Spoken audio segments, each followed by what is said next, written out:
বিশ্বনবী কাঁদতে কাঁদতে মাথা তুলবেন, বলবেন আল্লাহ, দুনিয়াতে সব নবীরা স্পেশাল দোয়া করেছে, আমি করি নাই, এবার আমি আমার স্পেশাল দোয়াটা করতে চাই, আপনি কবুল করবেন কিনা বলেন।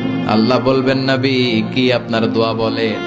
বিশ্বনবী বলবেন, আমার একটা উম্মত যার অন্তরের মধ্যে যাররা পরিমাণ ঈমান আছে, একবার আপনারে আল্লাহ বলে ডেকেছে, একবার আমি বিশ্বনবীর উপর দুরূদ পড়েছে, একবার শাহাদাতের বাণী আমার যে গুনাহগার উম্মত দুনিয়ার বুকে থেকে ঘোষণা দিয়েছে, ওই একটা উম্মত যদি জান্নাতে ঢুকতে না পারে, আপনি আমারে জান্নাতে ঢুকাতে পারবেন না।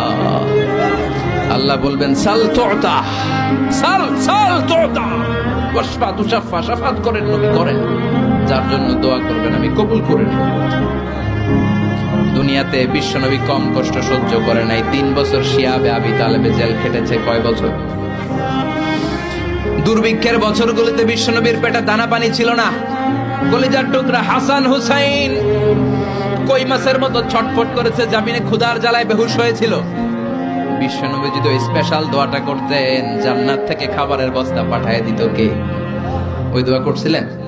জেলখানায় আল্লাহরে বলছিলেন, আল্লাহ স্পেশাল দোয়া করলাম, জেল থেকে মুক্ত করে দেন, করছিলেন?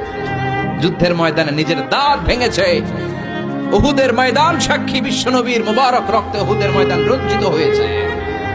সেদিনও বিশ্বনবী ওই দোয়াটা করে নাই। চিল্লায় বলেন ঠিক কিনা? তায়েফের ময়দানে বিশ্বনবী কয়েকটা জায়গায়, 3 জায়গায় বেহুশ হলেন। বিশ্বনবীর মুবারক দেহ বেয়ে রক্ত ঝরলো। ওই কঠিন বিপদের দিনও বিশ্বনবী এই দোয়াটা করেছেন নাকি? কথা বলেন।